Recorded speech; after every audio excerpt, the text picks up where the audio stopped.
at Cinequest Film Festival 2019.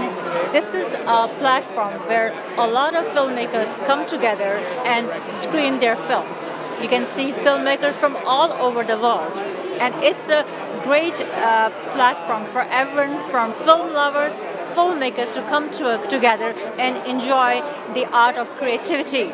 Today we are on the opening night and it is a red carpet event here. So we get an opportunity to talk to producers, directors, filmmakers and much more. So let's have a look. So we're at Cinequest 2019 with the team of Bring Me An Avocado.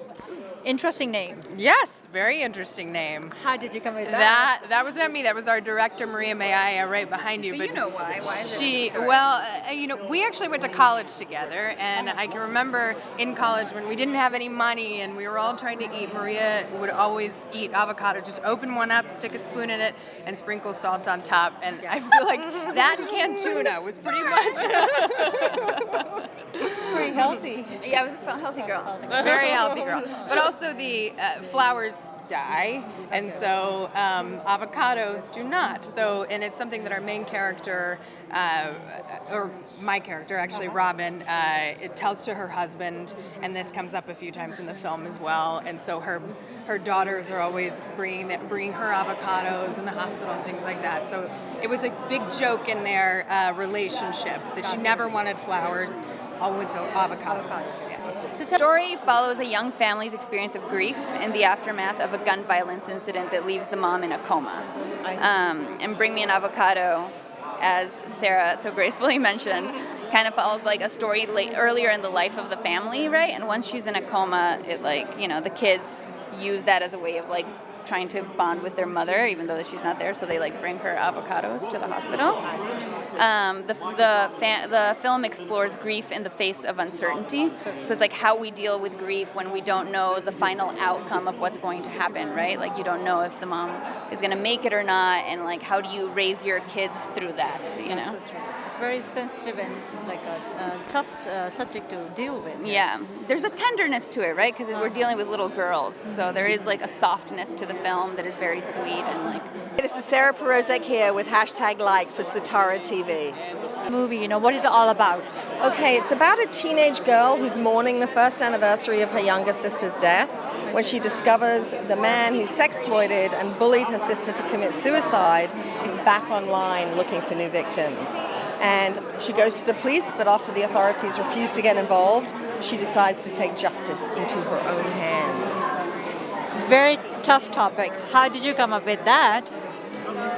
It was just when I was thinking about how much pressure girls are under to, you and I tonight are dressed up and it's fun, but we're choosing to be dressed up. We're not feeling pressure. It's playful. Yes. Whereas, there are a lot of things that young girls do where their sexuality is so exploited these days.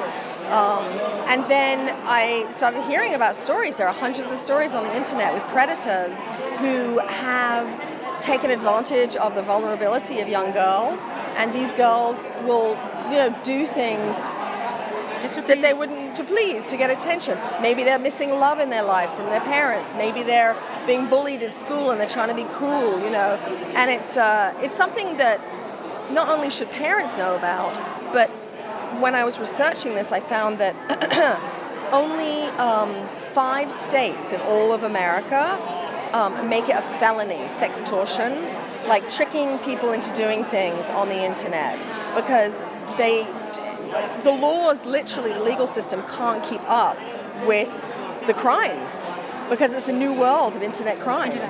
That's so true. Yeah. And we have a Michael Dominic here with the documentary movie Clean Hands. So tell us about this documentary. How did you come up with this idea of shooting this documentary? Well, it's about the Lopez family in Nicaragua. It's shot over the course of 7 years. It's a fly-on-the-wall cinema verite. I don't have a lot of input. I just follow them around. They lived and worked in a garbage dump, and they got the opportunity to leave the dump and get an education.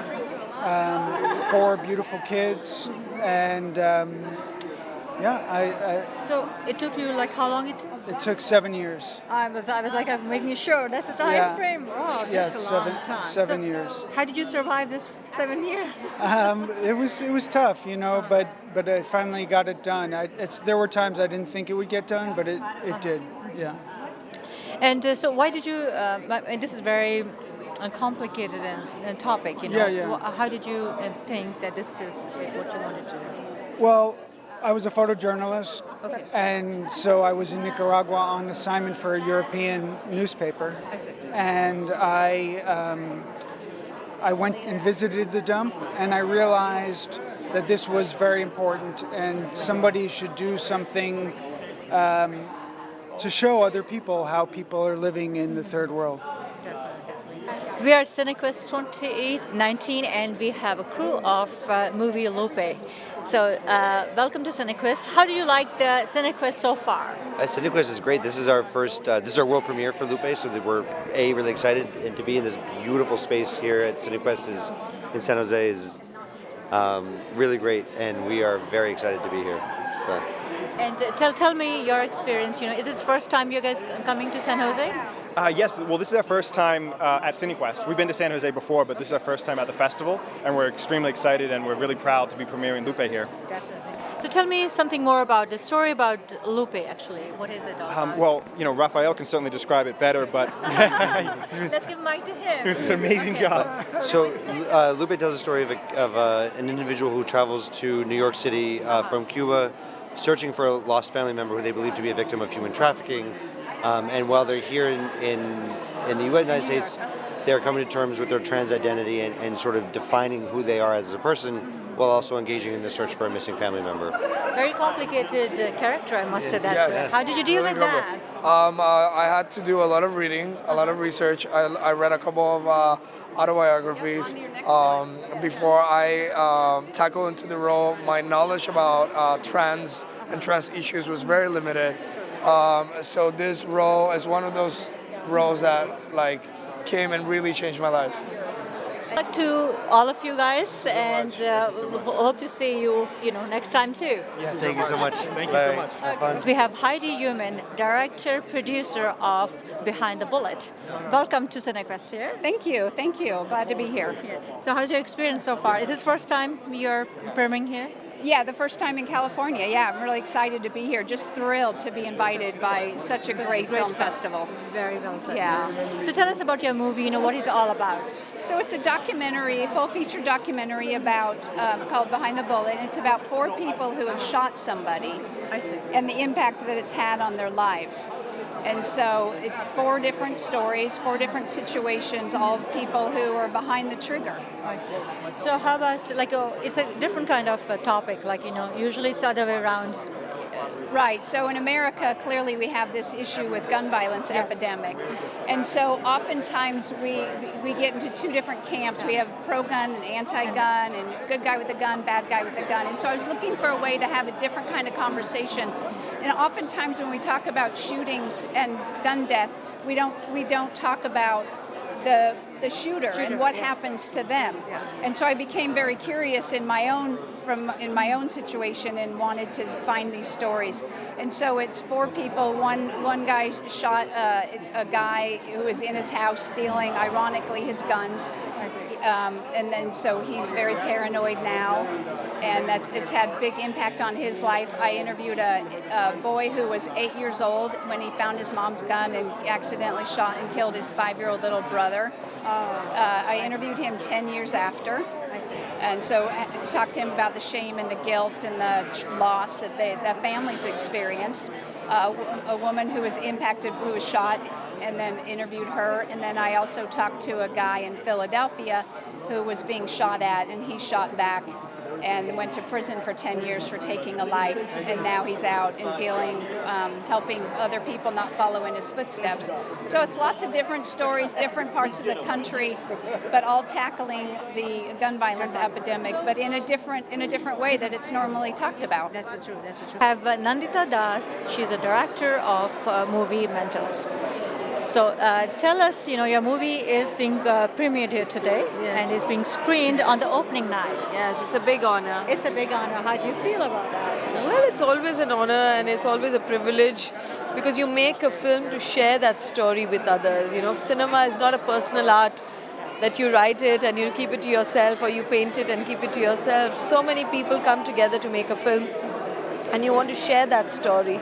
And it's through that compulsion to want to share that I've made it. So there's nothing more delightful than for it to travel to so many parts of the world it has gone and has been shown. And as an opening night always gets more focus. And now that the film is on Netflix, I feel that every little peg that I can sort of plug it and say, listen guys, watch it on Netflix if you're not here tonight.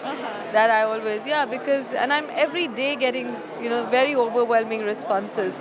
So I'm glad that I'm being able to share this film with a lot more people. Thank you very much. Thank you. Thank you very much. So tell, this is every time we come at Cinequest and there are always good experiences. Everyone is happy, in good mood. So tell me, how do you make it happen? Well, as a friend who's come for a number of years said, wow, you give joy to so many people through Cinequest, hundreds of thousands in the experience. So that is something, thank you for pointing it out. We look to provide an experience that's unique and powerful and impactful on lives. We do that through art and artists and technologies and just more importantly, bringing people together in an environment where they care about each other and connect and have a great time. Yeah. Tell me, this is like a unique idea. When did you decide that you want to create something as powerful like Cinequest here? Well, I was a math guy as a kid, and my mother thought that would be my path, engineering and maybe an entrepreneur of a tech company. And you know what? I fell in love with writing and film in high school, and I decided to do that. But what's interesting is that the worlds of creativity are similar. The creative people in math and technology and art, they share a lot of commonalities. But that was my inspiration. I just fell in love with art, and I made an independent feature film out of college. I was lucky that my producing partner and I, Kathleen Powell, that it was successful at Venice, and we were inspired to give that to other people. When you talk of Silicon Valley, you don't think of like a film festival generally. You think of more like technology.